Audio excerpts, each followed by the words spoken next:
جبکہ حضرت جبرائیل علیہ السلام حضرت عیسیٰ علیہ السلام سے ایک لمحہ بھی جدا نہیں ہوتے تھے۔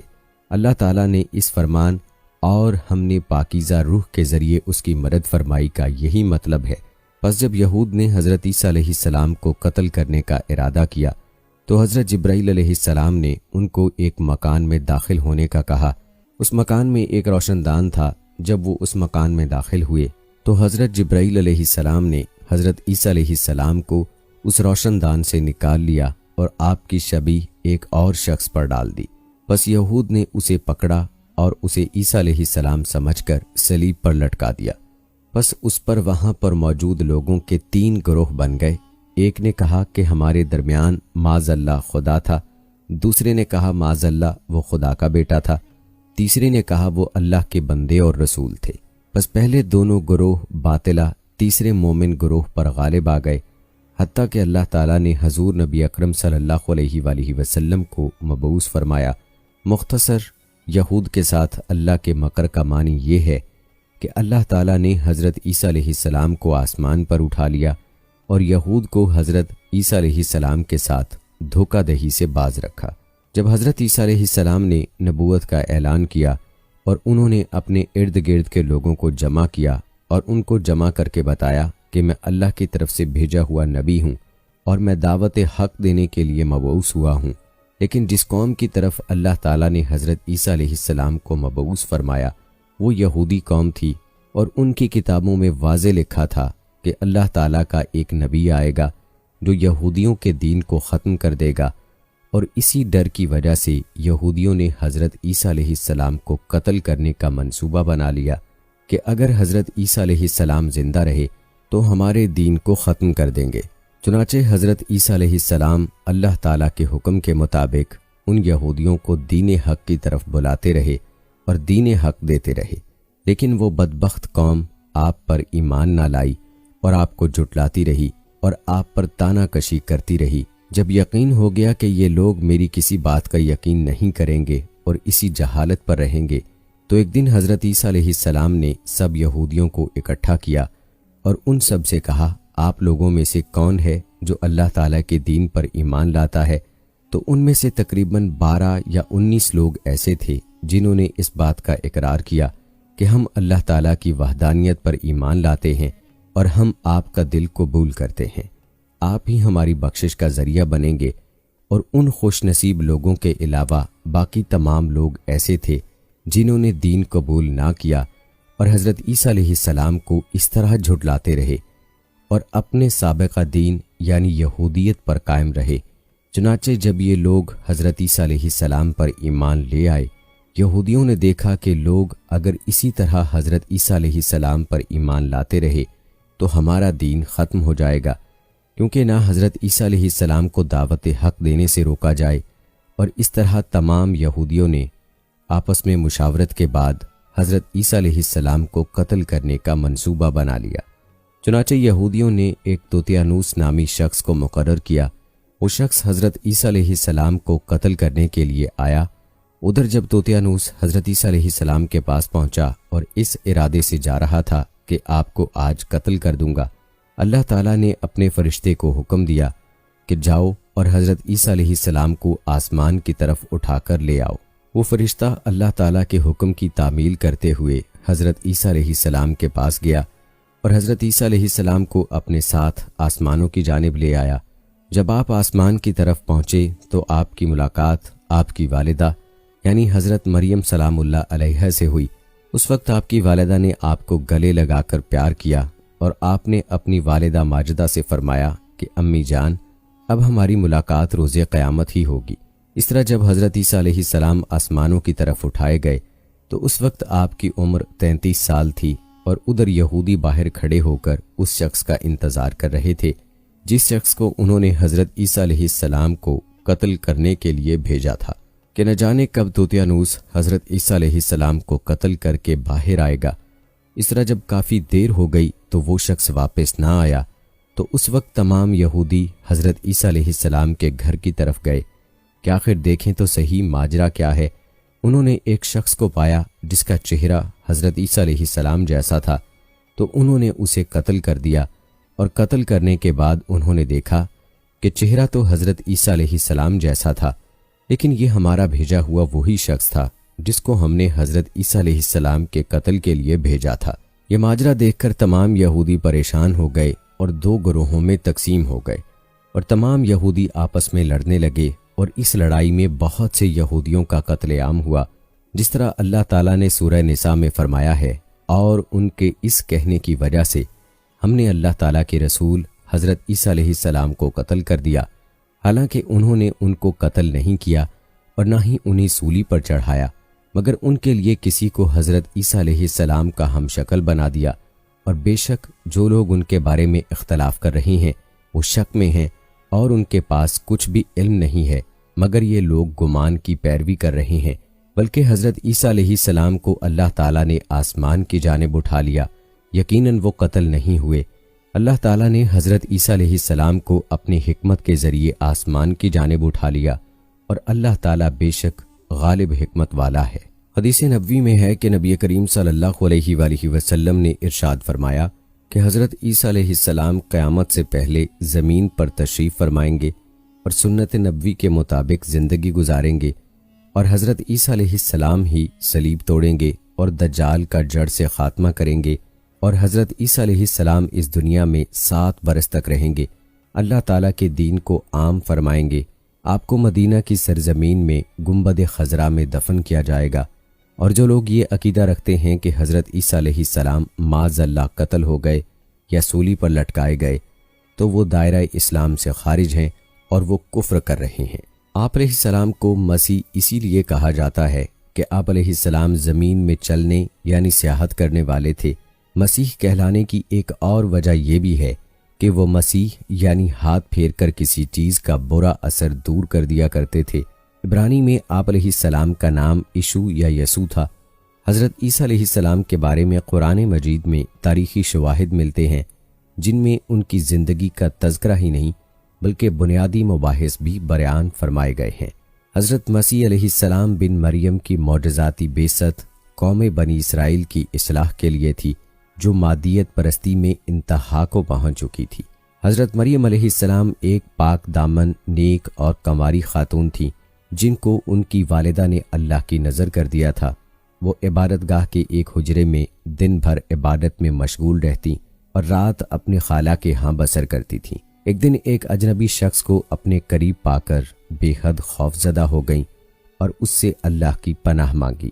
نوجوان نے بتایا کہ ڈرنے کی ضرورت نہیں، میں اللہ کی طرف سے بھیجا گیا فرشتہ ہوں اور آپ کو ایک پاکیزہ مبارک و مسعود بیٹے کی ولادت کی خوشخبری دینے کے لیے آیا ہوں۔ آپ کا بیٹا دنیا والوں کے لیے ایک بڑی رحمت کا سبب بنے گا۔ وہ بیٹے کی ولادت کی خبر سن کر اور بھی زیادہ گھبرا گئیں۔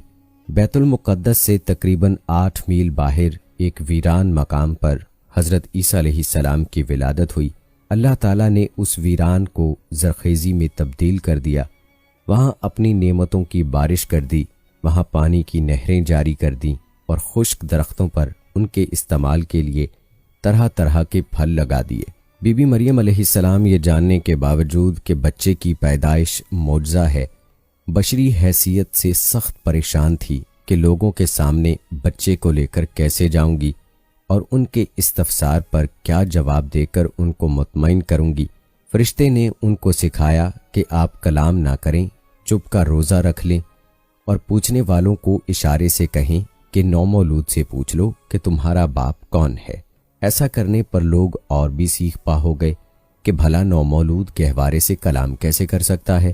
بی بی مریم علیہ السلام کے خاندانی وقار کا حوالہ دے کر جب ان کو لان تان کی گئی تو اللہ تعالیٰ کے حکم سے ماں کی گود سے بچے نے اعلان کیا، انی عبداللہ، میں اللہ کا بندہ ہوں۔ ان کے دل کفر سے سیاہ ہو چکے تھے، اس لیے انہوں نے پھر بھی یقین نہ کیا اور الزام تراشیوں کا سلسلہ جاری رکھا۔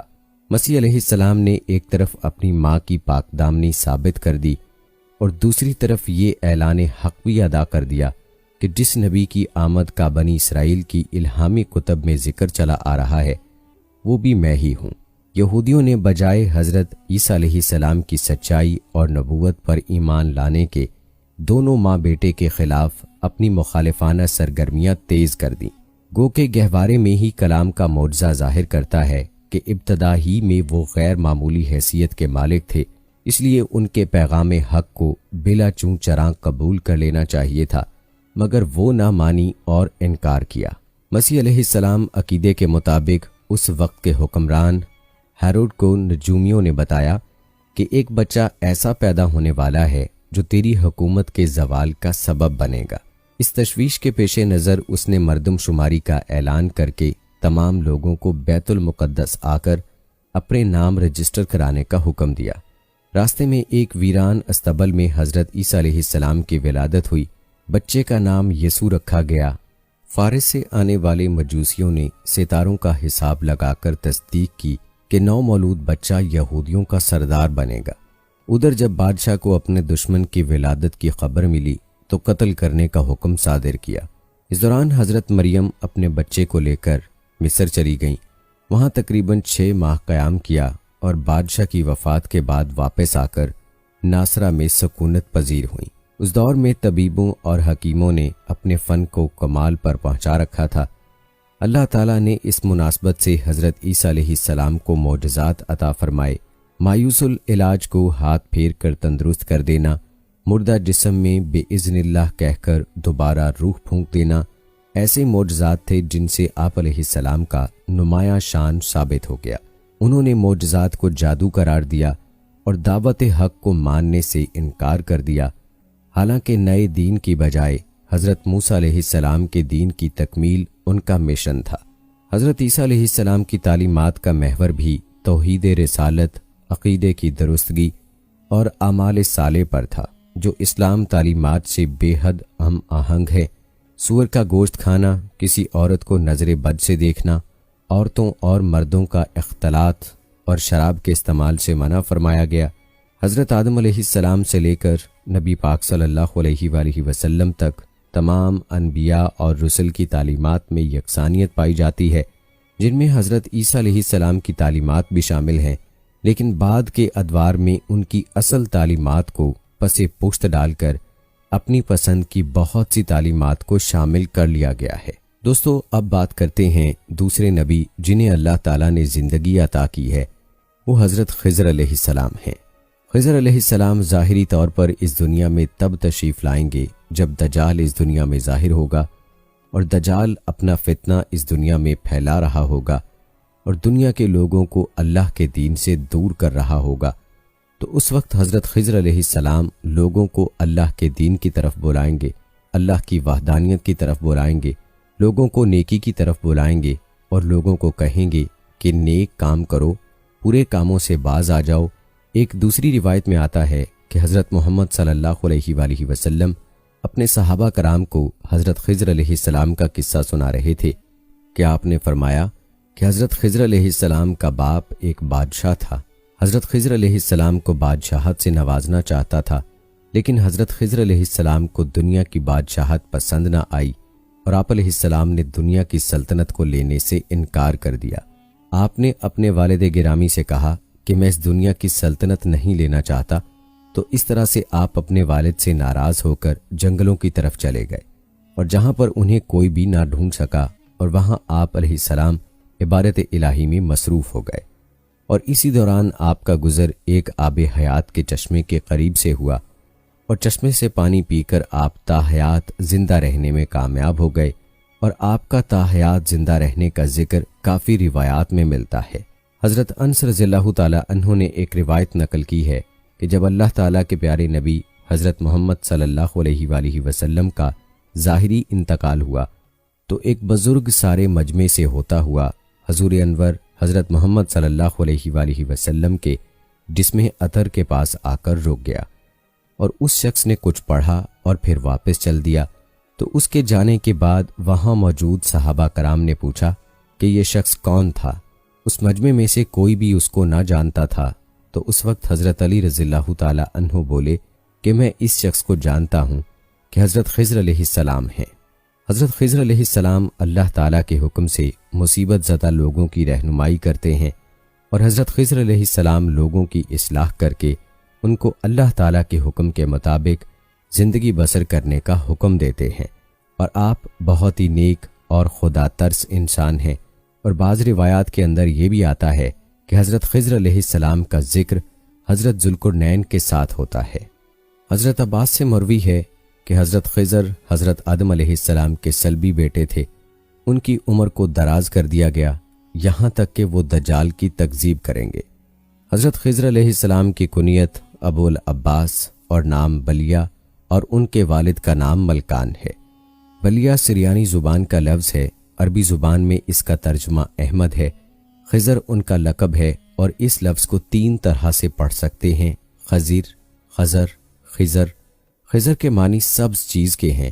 یہ جہاں بیٹھتے تھے وہاں آپ کی برکت سے ہری ہری گھاس اگ جاتی تھی، اس لیے لوگ ان کو خضر کہنے لگے۔ یہ بہت ہی عالی خاندان ہیں اور ان کے آباء و اجداد بادشاہ تھے۔ بعض عارفین نے فرمایا ہے کہ جو مسلمان ان کا اور ان کے والد کا نام اور ان کی کنیت یاد رکھے گا، انشاءاللہ تعالی اس کا خاتمہ ایمان پر ہوگا۔ حضرت خضر علیہ السلام حضور خاتم النبیین صلی اللہ علیہ وآلہ وسلم کی زیارت سے مشرف ہوئے ہیں، اس لیے یہ صحابی بھی ہیں۔ حضرت خضر علیہ السلام کی حیات کے بارے میں ایک روایت یہ بھی ملتی ہے کہ حضرت آدم نے فوت ہوتے وقت اپنے بیٹوں کو وصیت فرمائی تھی کہ میرا جسم تمہارے پاس ایک غار میں محفوظ رہنا چاہیے، جب تم غار سے نکلو تو میری نعش کو شام لے جانا اور وہیں مجھے سپرد خاک کر دینا۔ اس روایت کے آخر میں آدم علیہ السلام نے دعا کی تھی، جو مجھے دفن کرے اس کی عمر قیامت تک دراز ہو۔ آدم علیہ السلام کا جسد اطہر پڑا رہا حتیٰ کہ حضرت خضر علیہ السلام نے انہیں دفن کیا۔ اللہ تعالیٰ نے آدم علیہ السلام کی دعا کو شرف قبولیت بخشتے ہوئے خضر علیہ السلام کی عمر دراز فرما دی۔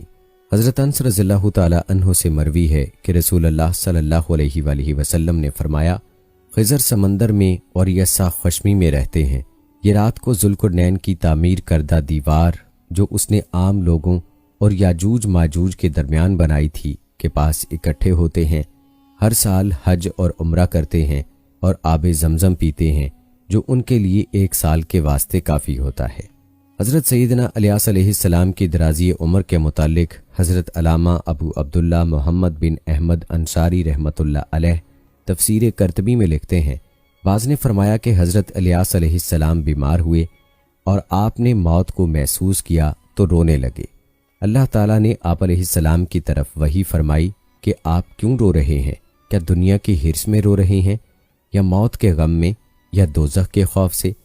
آپ علیہ السلام نے عرض کیا کہ تیری عزت و جلال کی قسم، میرے رونے کا سبب ان میں سے کوئی نہیں، بلکہ میں تو اس غم میں رو رہا ہوں کہ میرے بعد تیری حمد کرنے والے حمد کریں گے لیکن میں نہیں کر سکوں گا، تیرا ذکر کرنے والے میرے بعد تیرا ذکر کریں گے لیکن میں نہیں کر سکوں گا، روزہ رکھنے والے میرے بعد بھی روزے رکھیں گے لیکن میں نہیں رکھ سکوں گا، نماز پڑھنے والے میرے بعد بھی نماز پڑھیں گے لیکن میں نہیں پڑھ سکوں گا۔ تو آپ سے کہا گیا کہ اے الیاس، میں اس وقت تک تمہاری موت کو مؤخر کروں گا جب دنیا میں کوئی بھی میرا ذکر کرنے والا نہ ہوگا، یعنی قیامت تک۔ جبکہ حضرت خضر علیہ السلام کی درازی عمر کا سبب تفاسیر میں یہ لکھا ہے کہ آپ نے آب حیات پی لیا ہے۔ چنانچہ مولانا مفتی سید محمد نعیم الدین مراد آبادی رحمۃ اللہ علیہ لکھتے ہیں، ذوالقرنین نے کتابوں میں دیکھا تھا کہ اولاد سام میں سے ایک شخص چشمہ حیات سے پانی پیے گا اور اس کو موت نہ آئے گی۔ یہ دیکھ کر وہ چشمہ حیات کی طلب میں مغرب و مشرق کی طرف روانہ ہوئے اور آپ کے ساتھ حضرت خضر بھی تھے۔ وہ تو چشمہ حیات تک پہنچ گئے اور انہوں نے پی بھی لیا، مگر ذوالقرنین کے مقدر میں نہ تھا، انہوں نے نہ پایا۔ آب حیات کی حقیقت کیا ہے اس بارے میں اختلاف ہے۔ بعض لوگ تو اس کو افسانے کے علاوہ کچھ نہیں سمجھتے۔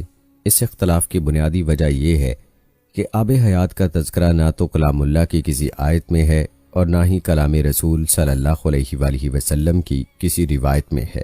کچھ مفسرین نے سورہ کہف کی ان آیات کی تفسیر کرتے ہوئے آب حیات کے بارے میں بات کی ہے جن میں حضرت ذوالقرنین کے سفر کا تذکرہ ہوا۔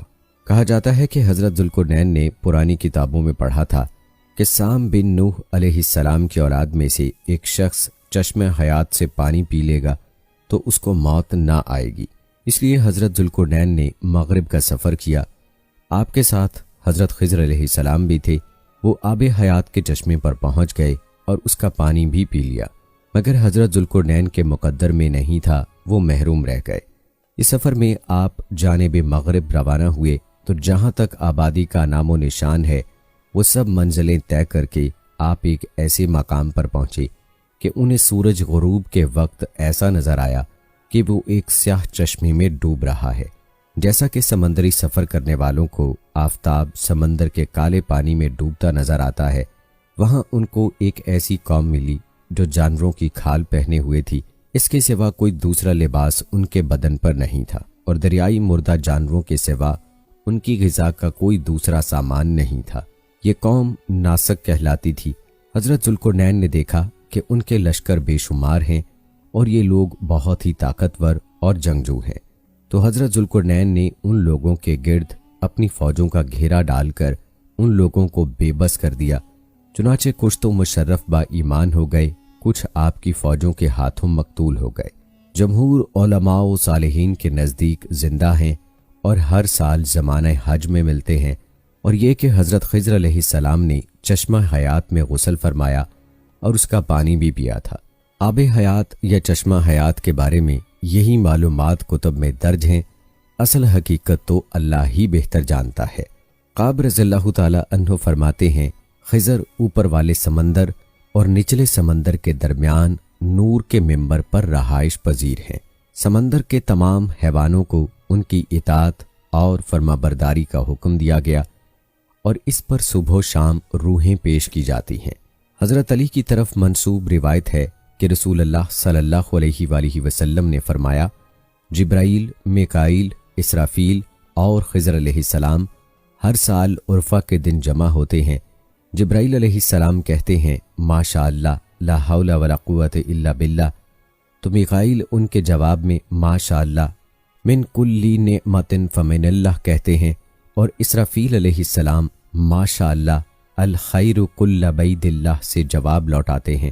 خضر علیہ السلام ماشاء اللہ، لا یصرف السوء الا اللہ سے جواب دیتے ہیں۔ اس کے بعد وہ جدا جدا ہو جاتے ہیں۔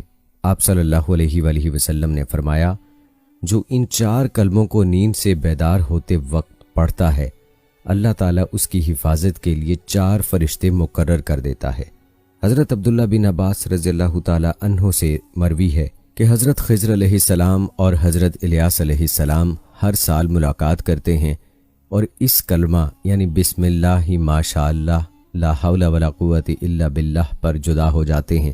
ابن عباس فرماتے ہیں، جو ہر روز صبح و شام اس کلمے کو 3 بار پڑھتا ہے، وہ ڈوبنے، جل جانے اور چوری چکاری سے محفوظ ہو جاتا ہے۔ راوی کا خیال ہے کہ وہ شیطان، سانپ اور بچھو سے بھی محفوظ ہو جاتا ہے۔ خضر علیہ السلام ایک ایسی شخصیت ہے جس کا بیان قرآن مجید میں اللہ کے نیک بندے کے طور پر کیا گیا، جنہیں بڑی حکمت یا عرفان والا علم عطا کیا گیا۔ مختلف اسلامی اور غیر اسلامی روایات میں خضر علیہ السلام کو ایک ولی، غلام یا فرشتے کے طور پر بیان کیا گیا ہے۔ بحیثیت فرشتہ وہ نمایاں طور پر اسلامی بزرگ ابن عربی کے سرپرست کی حیثیت رکھتے ہیں۔ یہ سب فرضی قصے ہیں جو جہالت کی وجہ سے عوام میں مشہور ہو گئے ہیں۔ امام قرطبی رحمۃ اللہ علیہ فرماتے ہیں کہ جمہور کے نزدیک وہ نبی ہیں، اگرچہ قرآن مجید میں ان کا نام نہیں لیا گیا، لیکن ان کا ذکر اسلامی اسکالرز نے اللہ کے ایک نیک بندے کی حیثیت سے کیا ہے جنہیں علم دیا گیا ہے۔ اس نیک بندے کے علم کو موسیٰ علیہ السلام پر ان کے ساتھ کیے گئے ایک سفر میں موسیٰ علیہ السلام پر ظاہر کیا جاتا ہے۔ اس سفر میں انہوں نے کشتی میں سوراخ کرنے، ایک نوجوان کا قتل اور کنجوسوں کی بستی میں بلا معاوضہ دیوار کی مرمت کرنے جیسے کاموں کے پس پردہ اپنے علم، جو کہ انہیں اللہ تعالیٰ کی جانب سے خاص طور پر عطا کیا گیا ہے، کی بدولت کہانی کے آخر میں موسیٰ علیہ السلام پر وضاحت کی، کیونکہ موسیٰ علیہ السلام نے آپ کے ہر عمل کو غیر منصفانہ اور نامناسب سمجھا تھا۔ مسلم اسکالرز کے مطابق حضرت خضر علیہ السلام ابھی بھی زندہ ہیں۔ دوستو، حضرت خضر علیہ السلام کا حضرت موسیٰ علیہ السلام سے ملاقات کا واقعہ ایک جو بہت مشہور ہے کہ حضرت موسیٰ علیہ السلام بنی اسرائیل کو خطاب کرنے کے لیے کھڑے ہوئے تو ان سے سوال کیا گیا کہ لوگوں میں سب سے زیادہ علم کس کے پاس ہے؟ حضرت موسیٰ علیہ السلام نے فرمایا، میرے پاس۔ تو اللہ تعالیٰ نے ان پر عتاب کیا کہ علم کو اللہ کی طرف منسوب کیوں نہیں کیا؟ چنانچہ اللہ تعالیٰ نے وحی بھیجی کہ بحرین جہاں 2 دریا ملتے ہیں وہاں میرے بندوں میں سے ایک بندہ ایسا ہے جس کے پاس آپ سے زیادہ علم ہے۔ موسیٰ علیہ السلام نے عرض کیا، اے رب، میں کس طرح اس کے پاس پہنچوں گا؟ اللہ تعالیٰ نے فرمایا، زنبیل میں ایک مچھلی رکھ کر چل دو، جہاں وہ کھو جائے گی وہیں وہ شخص آپ کو ملے گا۔ پھر موسیٰ علیہ السلام نے اپنے ساتھ اپنے خادم یوشع بن نون کو لیا اور زنبیل میں مچھلی رکھ کر چل دیے، یہاں تک کہ ایک ٹیلے کے پاس پہنچے تو موسیٰ علیہ السلام اور ان کے خادم دونوں لیٹ گئے اور سو گئے۔ مچھلی زنبیل میں کودنے لگی یہاں تک کہ نکل کر دریا میں گر گئی۔ اللہ تعالیٰ نے پانی کا بہاؤ وہیں روک دیا اور وہاں طاق سا بن گیا اور اس کا راستہ ویسا ہی بنا رہا۔ جبکہ موسیٰ علیہ السلام کے ساتھی بھول گئے کہ انہیں مچھلی کے متعلق بتائیں۔ صبح ہوئی تو موسیٰ علیہ السلام نے اپنے ساتھی سے کھانا طلب کیا اور فرمایا کہ اس سفر میں ہمیں بہت تھکن ہوئی ہے۔ راوی کہتے ہیں کہ موسیٰ علیہ السلام اسی وقت تھکے جب اس جگہ سے تجاوز کیا جس کے متعلق حکم دیا گیا تھا، کہ ان کے ساتھی نے کہا، دیکھیے، جب ہم ٹیلے پر ٹھہرے تو میں مچھلی بھول گیا تھا، اور یقیناً یہ شیطان ہی کا کام ہے کہ مجھے بھلا دیا کہ میں آپ سے اس کا تذکرہ کروں کہ اس نے عجیب طریقے سے دریا کا راستہ اختیار کیا۔ موسیٰ علیہ السلام فرمانے لگے، وہی جگہ ہم تلاش کر رہے تھے، چنانچہ وہ دونوں اپنے قدموں کے نشانوں پر واپس لوٹے۔ وہ دونوں اپنے قدموں کے نشانات پر چلتے چلتے چٹان کے پاس پہنچے تو ایک آدمی کو دیکھا کہ وہ چادر سے اپنے آپ کو ڈھانکے ہوئے ہے۔ حضرت موسیٰ علیہ السلام نے انہیں سلام کیا۔ انہوں نے فرمایا، اس زمین میں سلام کہاں؟ موسیٰ علیہ السلام نے فرمایا، میں زمین میں موسیٰ ہوں۔ انہوں نے پوچھا، بنی اسرائیل کا موسیٰ؟ آپ علیہ السلام نے فرمایا، ہاں۔ حضرت خضر نے فرمایا، اے موسیٰ، تمہارے پاس اللہ کا دیا ہوا ایک علم ہے جسے میں نہیں جانتا، اور میرے پاس اللہ کا عطا کردہ ایک علم ہے جسے آپ نہیں جانتے۔ حضرت موسیٰ علیہ السلام نے فرمایا، کیا میں اس شرط پر آپ کے پیچھے چلوں کہ آپ میری رہنمائی فرماتے ہوئے مجھے وہ بات سکھائیں جو اللہ تعالیٰ نے آپ کو سکھائی؟ حضرت خضر علیہ السلام نے فرمایا، آپ صبر نہیں کر سکیں گے، اور اس چیز پر کیسے صبر کر سکیں گے جس کا آپ کی عقل نے احاطہ نہیں کیا؟ حضرت موسیٰ علیہ السلام نے فرمایا، عنقریب آپ مجھے صبر کرنے والا پائیں گے اور میں آپ کی حکم عدولی نہیں کروں گا۔ حضرت خضر نے فرمایا، اگر میری پیروی کرنا ہی چاہتے ہو تو جب تک کوئی بات میں خود نہ بیان کروں آپ مجھے نہیں پوچھیں گے۔ حضرت موسیٰ علیہ السلام نے فرمایا، ٹھیک ہے۔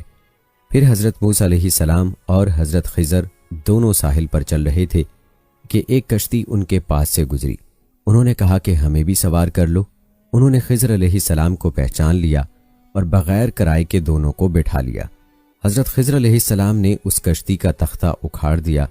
حضرت موسیٰ علیہ السلام بول پڑے کہ آپ نے کشتی کو توڑ دیا تاکہ اس کشتی والے غرق ہو جائیں۔ آپ نے بڑا عجیب کام کیا ہے۔ حضرت خضر علیہ السلام نے فرمایا، اے موسیٰ، کیا میں نے تمہیں نہیں کہا تھا کہ تم میرے ساتھ رہ کر صبر نہیں کر سکو گے؟ حضرت موسیٰ علیہ السلام نے فرمایا، جو بات میں بھول گیا ہوں آپ اس پر میرا مواخذہ نہ کریں اور مجھے تنگی میں نہ ڈالیں۔ پھر وہ کشتی پر سے اتر کر ابھی ساحل پر چل رہے تھے کہ ایک بچہ بچوں کے ساتھ کھیل رہا تھا۔ حضرت خضر علیہ السلام نے اس کا سر پکڑا اور اسے ہاتھ سے جھٹکا دے کر قتل کر دیا۔ موسیٰ علیہ السلام کہنے لگے کہ آپ نے ایک بے گناہ قتل کر دیا، آپ نے بڑی بیجا حرکت کی۔ وہ کہنے لگے کہ میں نے کہا تھا کہ آپ میرے ساتھ صبر نہیں کر سکتے۔ راوی کہتے ہیں کہ یہ بات پہلی بات سے زیادہ تعجب خیز تھی۔ موسیٰ علیہ السلام کہنے لگے کہ اگر اس کے بعد بھی میں آپ سے کسی چیز کے بارے میں سوال کروں تو آپ مجھے ساتھ نہ رکھیے گا۔ آپ میری طرف سے عذر کو پہنچ چکے ہیں۔ پھر وہ دونوں چلے یہاں تک کہ ایک بستی کے پاس سے گزرے اور ان سے کھانے کے لیے کچھ مانگا تو انہوں نے ان کی مہمانی کرنے سے انکار کر دیا۔ اتنے میں وہاں انہیں ایک دیوار ملی جو گرنے کے قریب تھی، تو حضرت خضر علیہ السلام نے اس دیوار کو سیدھا کھڑا کر دیا۔ حضرت موسیٰ علیہ السلام کہنے لگے کہ ہم ان لوگوں کے پاس آئے تو انہوں نے ہماری ضیافت تک نہیں کی اور ہمیں کھانا کھلانے سے انکار بھی کر دیا۔ اگر آپ چاہتے تو اس کام کی اجرت لے سکتے تھے۔ حضرت خضر علیہ السلام نے فرمایا کہ بس اب یہ وقت ہماری اور آپ کی جدائی کا ہے۔ میں آپ کو ان چیزوں کی حقیقت بتا دیتا ہوں جن پر آپ صبر نہیں کر سکے۔ حضرت خضر علیہ السلام حضرت موسیٰ علیہ السلام کا کپڑا پکڑ کر فرمایا کہ میں اب آپ کو ان کاموں کا راز بتاتا ہوں کہ جن پر تم صبر نہ کر سکے۔ کشتی تو ان مسکینوں کی تھی کہ جو سمندر میں مزدوری کرتے تھے اور ان کے آگے ایک بادشاہ تھا جو ظلمن کشتیوں کو چھین لیتا تھا، تو میں نے چاہا کہ میں اس کشتی کو عیبدار کر دوں۔ تو جب کشتی چھیننے والا آیا تو اس نے کشتی کو عیبدار سمجھ کر چھوڑ دیا اور وہ کشتی آگے بڑھ گئی، اور کشتی والوں نے ایک لکڑی لگا کر اسے درست کر لیا۔ اور وہ لڑکا جسے میں نے قتل کیا ہے فطرتاً کافر تھا، اس کے ماں باپ اس سے بڑا پیار کرتے تھے، تو جب وہ بڑا ہوا تو وہ اپنے ماں باپ کو بھی سرکشی میں پھنسا دیتا، تو ہم نے چاہا کہ اللہ تعالیٰ ان کو اس لڑکے کے بدلے میں دوسرا لڑکا عطا فرما دے جو کہ اس سے بہتر ہو۔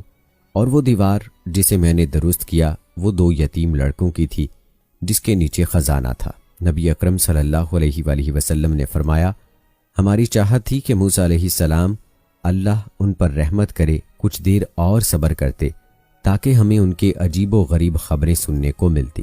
پھر نبی اکرم صلی اللہ علیہ وآلہ وسلم نے فرمایا کہ موسیٰ علیہ السلام نے پہلا سوال تو بھول کر کیا، پھر ایک چڑیا آئی جس نے کشتی کے کنارے پر بیٹھ کر دریا میں اپنی چونچ ڈبوئی۔ پھر حضرت خضر علیہ السلام نے موسیٰ علیہ السلام سے فرمایا، میرے اور آپ کے علم نے اللہ کے علم میں سے صرف اسی قدر کم کیا جتنا اس چڑیا نے دریا سے۔ یہ واقعہ قرآن پاک میں بھی بیان ہوا ہے، تاہم حضرت خضر کا نام قرآن پاک میں نہیں لیا گیا۔ دوستو، حضرت عیسیٰ علیہ السلام اور حضرت خضر علیہ السلام کے بعد تیسرے زندہ نبی جن کا ذکر قرآن مجید میں 2 جگہ پر موجود ہے وہ حضرت الیاس علیہ السلام ہیں۔ جس طرح کے تفاسیر میں بیان کیا گیا ہے کہ حضرت الیاس علیہ السلام کو ایک نورانی گھوڑے پر بٹھا کر آسمانوں کی طرف لے جایا گیا، اس بات کا تذکرہ حضرت انس رضی اللہ تعالی عنہ ایک روایت میں کرتے ہیں اور فرماتے ہیں کہ میں اور حضرت محمد صلی اللہ علیہ وآلہ وسلم ایک پہاڑ سے گزر رہے تھے اور وہاں سے گزرتے ایک آواز سنائی دی کہ اللہ تعالیٰ مجھے بھی حضرت محمد صلی اللہ علیہ وآلہ وسلم کا امتی بنا دے۔ یہ آواز سنتے ہی اللہ تعالیٰ کے نبی نے مجھے حکم دیا کہ اے انس، اس آواز کا پتہ لگاؤ یہ کون ہے۔ تو حضرت انس رضی اللہ تعالیٰ عنہ بیان کرتے ہیں کہ میں جب پہاڑ کے اندر گیا تو میں نے دیکھا ایک سفید پوش بزرگ اللہ تعالیٰ کی عبادت میں مشغول تھا، اور جب اس شخص نے مجھے دیکھا تو کہا، اے بندے، تو محمد صلی اللہ علیہ وآلہ وسلم کا صحابی ہے؟ تو حضرت انس رضی اللہ تعالیٰ عنہ نے کہا، جی ہاں۔ تو اس بزرگ نے کہا کہ میرا سلام حضرت محمد صلی اللہ علیہ وآلہ وسلم کو پہنچا دو، اور حضرت محمد صلی اللہ علیہ وآلہ وسلم کی بارگاہ میں عرض کرنا کہ حضرت الیاس علیہ السلام آپ سے ملنا چاہتے ہیں، اور میں واپس آپ صلی اللہ علیہ وآلہ وسلم کے پاس آیا۔ حضور صلی اللہ علیہ وآلہ وسلم کی بارگاہ میں حضرت الیاس علیہ السلام کا پیغام پیش کیا، سلام پیش کیا، تو آپ صلی اللہ علیہ وآلہ وسلم نے مجھے اپنے ساتھ لیا اور حضرت الیاس علیہ السلام سے ملنے کے لیے چل پڑے۔ جب آپ حضرت الیاس علیہ السلام کے پاس پہنچے تو میں ان سے کچھ دور کھڑا ہو گیا، تو آپ صلی اللہ علیہ وآلہ وسلم اور حضرت الیاس علیہ السلام کافی دیر تک آپس میں باتیں کرتے رہے۔ تو اس دوران ان پر آسمان کی طرف سے کھانا نازل ہوا، تو اس وقت حضرت محمد صلی اللہ علیہ وآلہ وسلم نے مجھے بھی اپنے پاس بلا لیا، اور اس طرح ہم کھانا کھایا۔ کھانا ختم ہوا تو میں نے دیکھا کہ ایک سفید پرندہ آسمان سے نیچے کی طرف آ رہا ہے، اور وہ پرندہ حضرت الیاس علیہ السلام کے پاس آ گیا۔ حضرت الیاس علیہ السلام اس پرندے پر سوار ہوئے اور آسمان کی جانب چلے گئے۔ بعض علماء کرام نے لکھا ہے کہ حضرت خضر علیہ السلام اور حضرت الیاس علیہ السلام ہر رمضان میں بیت المقدس میں تشریف لاتے ہیں اور وہاں پر روزے رکھتے ہیں، اور حج کے موقع پر حج بھی ادا کرتے ہیں، اور یہ دونوں نبی مختلف مقامات پر مصیبت زدہ انسانوں کی مدد کرتے ہیں۔ قرآن مجید نے ان کا نام الیاس بتایا ہے، اور انجیل یوحنا میں ان کو ایلیاہ نبی کہا گیا ہے۔ بعض آثار میں ہے کہ الیاس اور ادریس ایک نبی کے 2 نام ہیں، مگر یہ صحیح نہیں ہے۔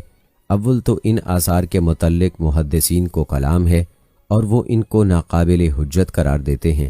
دوسرے، قرآن مجید کا انداز بیان بھی ان آثار کی تردید کرتا ہے، اس لیے کہ اس نے انعام اور وصافات میں حضرت الیاس علیہ السلام کے جو اوصاف و حالات قلم بند کیے ہیں ان میں کسی ایک جگہ بھی یہ ارشاد نہیں ملتا کہ ان کو ادریس بھی کہتے ہیں، اور سورہ انبیاء میں ادریس علیہ السلام کا جس آیت میں تذکرہ ہے اس میں بھی کوئی ایسا اشارہ نہیں پایا جاتا کہ جس سے ان دونوں کے اوصاف و حالات کی مشابہت پر بھی استدلال کیا جا سکے۔ چہ جائے کہ ان حالات کو صرف ایک ہی شخصیت سے متعلق سمجھ لیا جائے۔ اس کے علاوہ مورخین نے حضرت ادریس علیہ السلام کا جو نسب نامہ بیان کیا ہے وہ اس نسب نامے سے قطعاً جدا ہے جو حضرت الیاس علیہ السلام سے متعلق ہے، اور اس لحاظ سے دونوں کے درمیان صدیوں کے بعد ہو جاتا ہے۔ پس اگر یہ دونوں نام ایک ہی پیغمبر کے ہوتے تو قرآن مجید ضرور اس جانب اشارہ کرتا، اور مورخین ضرور ہر دو نسب ناموں کی وحدت کسی دلیل سے بیان کر سکتے۔ اس لیے صحیح یہ ہے کہ حضرت ادریس حضرت نوح اور حضرت ابراہیم علیہ السلام کے درمیانی دور کے پیغمبر ہیں، اور حضرت الیاس علیہ السلام اسرائیلی نبی ہیں اور حضرت موسیٰ علیہ السلام کے بعد مبعوث ہوئے ہیں۔ چنانچہ طبری کہتے ہیں کہ یہ حضرت یسوع علیہ السلام کے چچا زاد بھائی تھے، اور یہ کہ ان کی بعثت حزقیل علیہ السلام نبی کے بعد ہوئی۔ بیشتر مورخین کا اس پر اتفاق ہے کہ حضرت الیاس علیہ السلام حضرت ہارون علیہ السلام کی نسل سے ہیں، اور ان کا نسب نامہ یہ ہے: الیاس بن یاسین بن فقاس بن یائزر بن ہارون، یا الیاس بن آزر بن یازر بن ہارون علیہ السلام۔ قرآن مجید میں حضرت الیاس علیہ السلام کا ذکر دو جگہ آیا ہے، سورہ انعام میں اور سورہ صافات میں۔ سورہ انعام میں تو ان کو صرف انبیاء علیہ السلام کی فہرست میں شمار کیا ہے، اور سورہ صافات میں بعثت اور قوم کی ہدایت سے متعلق حالات کو مختصر طور پر بیان کیا ہے۔ سورہ انعام کی آیت 85 میں زکریا علیہ السلام، یحییٰ علیہ السلام اور عیسیٰ علیہ السلام کے ساتھ آپ کا نام آیا ہے، اور قرآن نے چاروں کو صالح کہا ہے۔ سورہ صافات کی آیت نمبر 123 میں آپ کو رسولوں میں شمار کیا گیا ہے۔ پھر آیت نمبر 124 سے 129 تک آپ کا مختصر قصہ ہے کہ آپ کی قوم بال نامی بت کو پوجتی تھی۔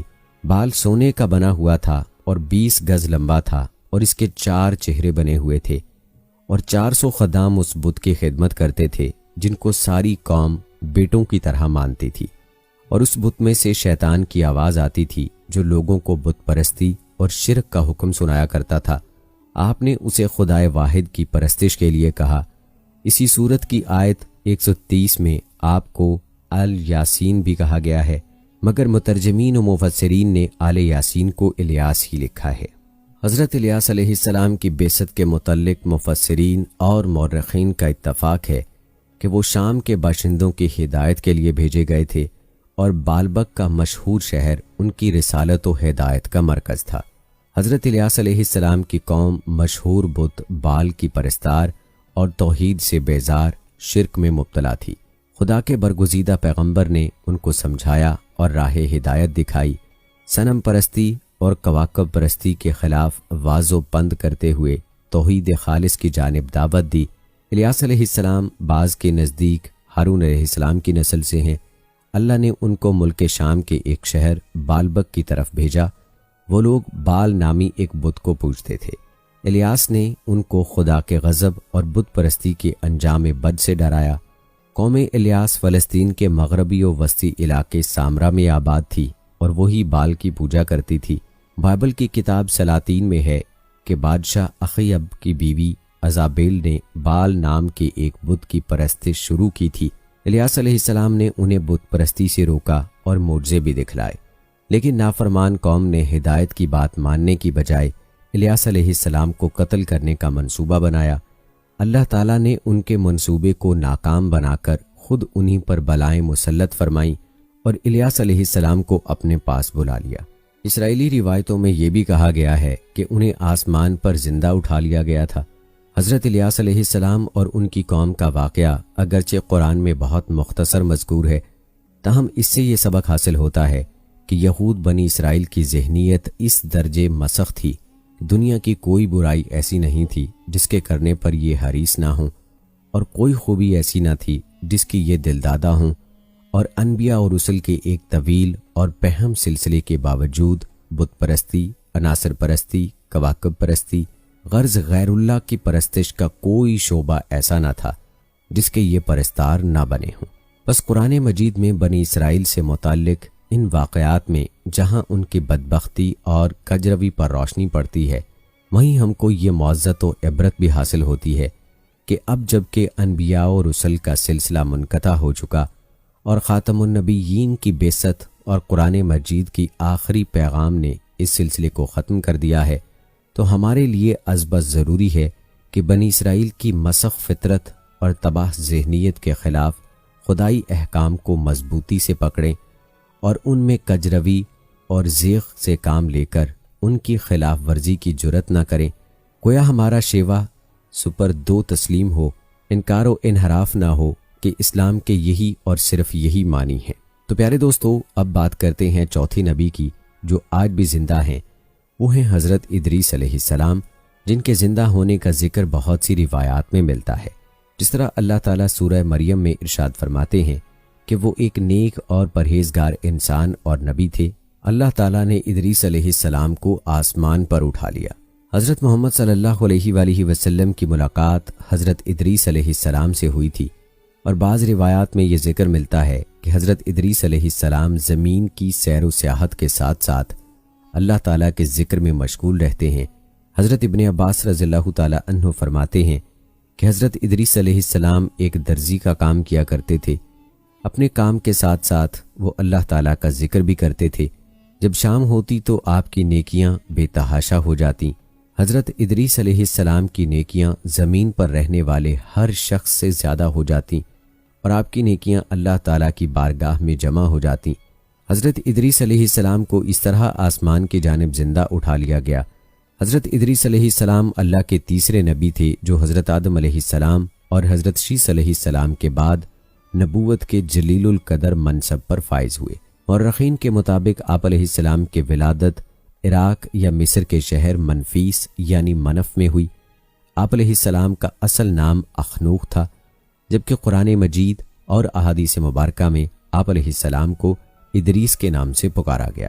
روایات کے مطابق حضرت ادریس علیہ السلام نے دنیا میں لوگوں کو سب سے پہلے لکھنے پڑھنے اور تعلیم حاصل کرنے کا درس دیا، بلکہ اپنی زندگی کا بیشتر حصہ اسی درس و تبلیغ میں صرف کیا۔ چنانچہ لوگ آپ علیہ السلام کو ادریس یعنی درس دینے والا کہہ کر پکارنے لگے۔ آپ علیہ السلام کا حضرت شیس علیہ السلام کی 5ویں پشت سے تعلق تھا، اور آپ علیہ السلام کا شجرہ نسب یوں ہے: ادریس بن یارد بن مہائیل بن کینن بن انوش بن شیس بن آدم علیہ السلام۔ حضرت شیس علیہ السلام کا انتقال ہوا تو کچھ عرصے بعد ان کے پیروکار بہت محدود تعداد میں رہ گئے۔ قابیل کی اولاد نے کفر و شرک، بدکاری و بے حیائی کا بازار گرم کر رکھا تھا۔ زناکاری اور شراب نوشی عام تھی۔ پاکیزہ رشتوں کی پہچان ناپید ہو چکی تھی۔ بتوں کی پوجا اور آگ کی پرستش ہو رہی تھی۔ گویا دنیا پر شیطان اور اس کے حواریوں کا راج تھا۔ حضرت آدم علیہ السلام اور حضرت شیس علیہ السلام کی قائم کردہ شرعی حدود اور احکامات الہی کو پامال کیا جا رہا تھا، اور یہی وہ وقت تھا کہ جب اللہ جل شانہ نے اس بگڑی قوم میں ایک نبی مبعوث کرنے کا فیصلہ کیا، اور اس عظیم منصب کے لیے حضرت شیس علیہ السلام کی نسل سے حضرت ادریس علیہ السلام کا انتخاب فرمایا۔ حضرت ادریس علیہ السلام میں وہ تمام خوبیاں بدرجہ اتم موجود تھیں جو اللہ کے نبی میں ہونی چاہیے۔ آپ علیہ السلام حضرت آدم علیہ السلام کے دین کے پیروکار، نہایت عبادت گزار، متقی، پرہیزگار اور انتہائی سچے انسان تھے۔ نبوت کے منصب پر فائز ہوتے ہی آپ علیہ السلام نے اپنی قوم کے بھٹکے ہوئے لوگوں میں وعظ و تبلیغ کا کام شروع کر دیا، لیکن راہ ہدایت کا یہ درس اور نیکی کی باتیں ان لوگوں کو بہت ناگوار گزرتیں، چنانچہ وہ آپ علیہ السلام کے دشمن ہو گئے۔ آپ اور آپ علیہ السلام کے پیروکاروں کو طرح طرح سے اذیتیں دینے لگے، یہاں تک کہ آپ علیہ السلام نے ان کی ایذا رسانیوں سے تنگ آ کر بابل سے ہجرت کا ارادہ کر لیا اور اپنے پیروکاروں کو اپنے اس فیصلے سے مطلع فرمایا۔ چونکہ بابل دریائے فرات اور دریائے دجلہ کے کنارے ایک سرسبز و شاداب علاقہ تھا، لہٰذا لوگوں کے لیے اس علاقے سے ہجرت کرنا خاصا مشکل فیصلہ تھا، اور انہوں نے اس حوالے سے تحفظات کا اظہار بھی کیا۔ لیکن پھر حضرت ادریس علیہ السلام کے سمجھانے پر وہ لوگ آپ علیہ السلام کے ساتھ ہجرت پر تیار ہو گئے۔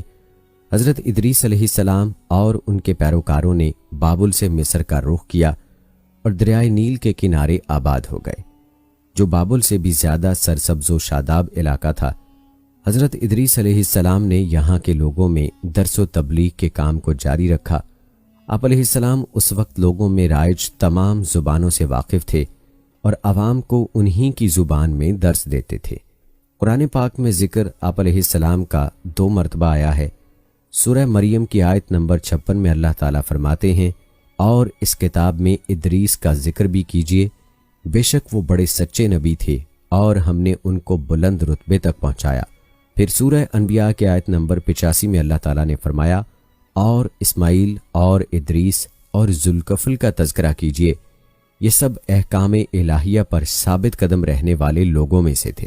قرآن مجید کی معروف و مستند تفسیر معرف القرآن کے مطابق حضرت ادریس علیہ السلام حضرت نوح علیہ السلام سے 1000 سال پہلے پیدا ہوئے۔ اللہ تعالیٰ نے آپ علیہ السلام کو نبوت کے مرتبے پر سرفراز فرمایا اور آپ علیہ السلام پر 30 صحیفے نازل فرمائے۔ حضرت ادریس علیہ السلام وہ پہلے انسان ہیں جنہیں علم نجوم اور حساب بطور معجزہ عطا کیے گئے۔ نیز سب سے پہلے انہوں نے ہی قلم سے لکھنا اور کپڑا سینا ایجاد کیا۔ ان سے پہلے لوگ عموماً جانوروں کی کھال لباس کے طور پر استعمال کیا کرتے تھے۔ پھر یہ کہ سب سے پہلے ناپ تول کے طریقے بھی آپ علیہ السلام ہی نے متعارف کروائے اور اسلحہ بھی آپ علیہ السلام کی ایجاد ہے۔ آپ علیہ السلام نے اسلحہ تیار کر کے بنو قابیل سے جہاد کیا۔ علامہ ابن اسحاق کا کہنا ہے کہ دنیا کا سب سے پہلا شخص جس نے قلم سے لکھا حضرت ادریس علیہ السلام ہیں۔ معاویہ بن حکم سلمہ رضی اللہ تعالی عنہ سے مروی ہے کہ انہوں نے حضور صلی اللہ علیہ وآلہ وسلم سے رمل کے بارے میں سوال کیا۔ یہ ایک ایسا علم ہے جس میں ریت پر مخصوص لکیریں کھینچ کر کچھ معلوم کیا جاتا ہے۔ تو رسول اللہ صلی اللہ علیہ وآلہ وسلم نے فرمایا، ایک پیغمبر تھے جنہوں نے یہ لکھا، لہٰذا جس شخص کا خط ان کے موافق ہو جائے تو اچھا ہے۔ علماء تفسیر فرماتے ہیں کہ پہلا شخص جس نے تبلیغ دین کے لیے واعظ و خطاب کا سلسلہ شروع کیا وہ حضرت ادریس علیہ السلام تھے۔ ہلال بن سیار کہتے ہیں کہ حضرت ابن عباس رضی اللہ تعالی عنہ نے حضرت کعب رضی اللہ تعالی عنہ سے پوچھا کہ قرآن پاک کی اس آیت اور ہم نے ان کو اونچی جگہ اٹھا لیا کا کیا مطلب ہے؟ تو حضرت کعب رضی اللہ تعالی عنہ نے فرمایا، اللہ عز و جل نے حضرت ادریس علیہ السلام کی طرف وحی بھیجی کہ میں تمہیں ہر روز تمام بنی آدم کے اعمال کے برابر درجات دیتا ہوں۔ اس سے مراد اس زمانے کے تمام بنی آدم ہیں۔ تو حضرت ادریس علیہ السلام نے چاہا کہ پھر تو اعمال میں اور اضافہ ہونا چاہیے، لہٰذا جب ان کے پاس فرشتے آئے تو انہوں نے وحی کا ذکر کرتے ہوئے کہا، میں چاہتا ہوں کہ ملک الموت سے بات کروں اور پوچھوں کہ کب تک میری زندگی باقی ہے۔ فرشتے نے حضرت ادریس علیہ السلام کو اپنے پروں پر اٹھایا اور انہیں لے کر آسمان کی طرف بلند ہو گیا۔ جب وہ چوتھے آسمان پر پہنچے تو ان کی ملک الموت سے ملاقات ہو گئی جو نیچے اتر رہے تھے۔ حضرت ادریس علیہ السلام کے دوست فرشتے نے ملک الموت سے حضرت ادریس علیہ السلام کے بارے میں ذکر کیا تو اسرائیل علیہ السلام نے پوچھا، حضرت ادریس علیہ السلام کہاں ہیں؟ فرشتے نے جواب دیا کہ وہ میری پشت پر ہیں۔ اس پر ملک الموت نے حیرت کا اظہار کرتے ہوئے کہا کہ واہ، تعجب ہے، مجھے پروردگار کی طرف سے کہہ کر بھیجا گیا ہے کہ حضرت ادریس علیہ السلام کی روح چوتھے آسمان پر قبض کر لو۔ تو میں نے سوچا کہ وہ تو زمین پر ہیں، ان کی روح چوتھے آسمان پر کیسے قبض کروں؟ ابھی اسی سوچ و بچار میں تھا اور زمین پر اتر رہا تھا کہ تم انہیں لے کر چوتھے آسمان پر آ گئے۔ پھر ملک الموت نے ان کی روح قبض کر لی۔ ابن ابی حاتم نے بھی اس آیت کی تفسیر کے ذیل میں اس حدیث کو ذکر کرتے ہوئے یہ اضافہ کیا ہے کہ حضرت ادریس علیہ السلام نے فرشتے سے کہا، ملک الموت سے میرے بارے میں سوال کرو کہ میری عمر کتنی باقی رہ گئی ہے، جبکہ حضرت ادریس علیہ السلام فرشتے کے ساتھ ہی تھے۔ فرشتے کے سوال پر ملک الموت نے کہا، جب تک میں انہیں دیکھ نہ لوں اس وقت تک کچھ نہیں بتا سکتا۔ پھر ملک الموت نے حضرت ادریس علیہ السلام کو دیکھ لیا تو فرشتے سے کہا، آپ مجھ سے ایسے شخص کے بارے میں سوال کر رہے ہیں جن کی زندگی پلک چھپکنے سے زیادہ نہیں رہی۔ پھر فرشتے نے پر کے نیچے حضرت ادریس علیہ السلام کو دیکھا تو ان کی وفات ہو چکی تھی۔ روضۃ الاصفیاء کے مصنف تحریر کرتے ہیں کہ حضرت ادریس علیہ السلام کثرت سے اللہ تعالیٰ کی حمد و ثنا اور عبادت میں مصروف رہتے تھے اور فرشتوں میں نہایت محبت اور عقیدت و احترام کی نظروں سے دیکھے جاتے تھے۔ فرشتے ان کے پاس آتے اور ان کی صحبت میں بیٹھا کرتے تھے۔ چنانچہ ایک مرتبہ حضرت اسرائیل علیہ السلام بھی اللہ تعالیٰ سے اجازت لے کر آئے اور انسانی شکل میں بہت دیر تک ان کی صحبت میں حاضر رہے۔ حضرت ادریس علیہ السلام کو جب معلوم ہوا کہ یہ کوئی انسان نہیں بلکہ حضرت اسرائیل علیہ السلام ہیں اور روح قبض کرنے کی خدمت پر مامور ہیں، تو آپ علیہ السلام نے ان سے فرمایا کہ میرا دل چاہتا ہے کہ تم مجھے موت کا ذائقہ چکھاؤ۔ اس پر حضرت اسرائیل علیہ السلام نے اللہ تعالیٰ کی اجازت سے ان کی روح نکالی اور پھر واپس کر دی۔ اس کے بعد حضرت ادریس علیہ السلام نے ان سے فرمایا میرا دل چاہتا ہے کہ میں جنت اور دوزخ دیکھوں۔ چنانچہ حضرت اسرائیل علیہ السلام نے اللہ تعالیٰ سے اجازت لے کر انہیں دوزخ دکھائی۔ وہ دوزخ دیکھ کر جنت میں آئے اور بہت دیر تک وہاں کے مناظر دیکھتے رہے۔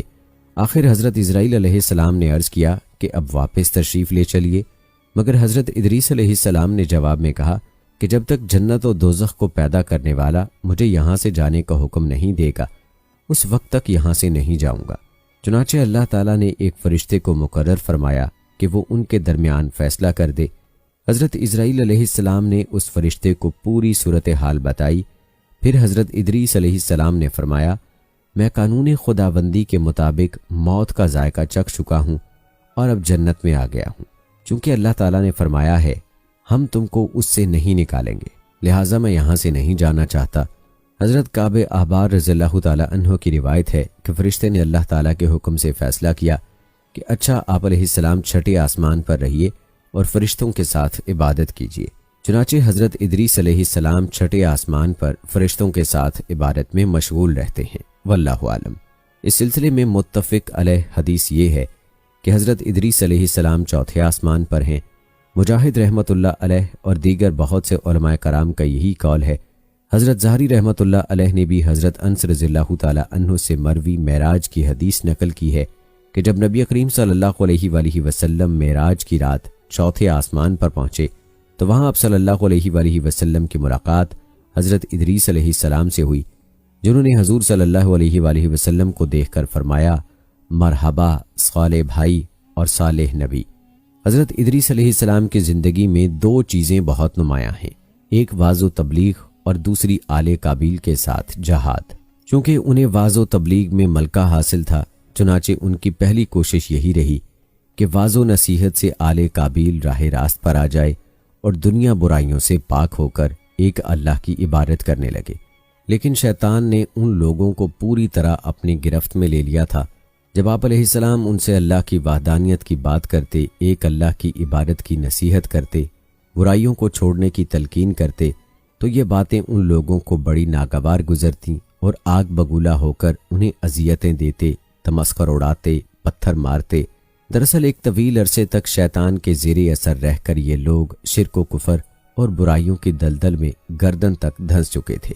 دنیا واضح طور پر دو گروہوں میں تقسیم ہو چکی تھی، ایک شیطان کے پیروکار اور دوسرے اللہ رب العزت کے کائنات کے ماننے والے۔ حضرت ادریس علیہ السلام اس صورتحال پر بڑے دل گرفتہ اور پریشان رہا کرتے تھے۔ آپ علیہ السلام نے لاکھ کوشش کی کہ کسی طرح تبلیغ کے ذریعے ان لوگوں کو راہ راست پر لایا جا سکے، لیکن جب کوئی صورت نظر نہ آئی تو انہوں نے اللہ تعالیٰ کے حکم سے ان لوگوں کے خلاف جہاد کا فیصلہ کیا۔ انہوں نے اللہ تعالیٰ اور اس کے پیغمبر پر ایمان رکھنے والے نوجوانوں کی ایک جماعت کے ساتھ آل کبیل کے ساتھ جہاد کیا، جس میں اللہ تعالیٰ نے انہیں کامیابی عطا فرمائی اور بہت سے لوگ دین حق کی جانب راغب ہو گئے۔ یاد رہے کہ 4 پیغمبر ابھی تک زندہ ہیں، 2 آسمان میں، حضرت ادریس علیہ السلام اور حضرت عیسیٰ علیہ السلام، اور 2 زمین پر، حضرت خضر علیہ السلام اور حضرت الیاس علیہ السلام۔ حضرت خضر علیہ السلام سمندر پر اور حضرت الیاس علیہ السلام خشکی پر منتظم ہیں۔ جب قیامت قریب آئے گی تو اس وقت وفات پائیں گے، اور بعض بزرگوں کی ان سے ملاقات بھی ہوئی ہے۔ اعلیٰ حضرت امام احمد رضا خان رحمۃ اللہ علیہ لکھتے ہیں سیدنا الیاس علیہ السلام نبی مرسل ہیں اور سیدنا خضر علیہ السلام بھی جمہور کے نزدیک نبی ہیں، اور ان کو خاص طور سے علم غیب عطا ہوا ہے۔ یہ دونوں حضرات ان 4 انبیاء میں ہیں جن کی وفات ابھی واقع ہی نہیں ہوئی۔ 2 آسمان پر زندہ اٹھا لیے گئے، سیدنا ادریس و سیدنا عیسیٰ علیہ السلام، اور یہ دونوں زمین پر تشریف فرما ہیں۔ دریا سیدنا خضر علیہ السلام کے متعلق ہے اور خشکی سیدنا الیاس علیہ السلام کے۔ دونوں صاحبان حج کے ہر سال تشریف لاتے ہیں، بعد حج آب زمزم شریف پیتے ہیں کہ وہی سال بھر تک ان کے کھانے پینے کو کفایت کرتا ہے۔ تو یہ تھے وہ 4 انبیاء جنہیں زندہ آسمان کی طرف اٹھا لیا گیا۔ ہم یہ امید کرتے ہیں کہ آپ کو ہماری آج کی یہ ویڈیو ضرور پسند آئی ہوگی۔ اگر آپ کو ہماری آج کی یہ ویڈیو پسند آئی ہے تو آپ سے گزارش ہے کہ آپ ہمارے چینل کو ضرور سبسکرائب کر لیں اور ساتھ ہی لگے بیل کے بٹن کو بھی پریس کر لیں تاکہ آپ کے پاس ہماری آنے والی مزید معلوماتی ویڈیوز کا نوٹیفیکیشن بر وقت ملتا رہے۔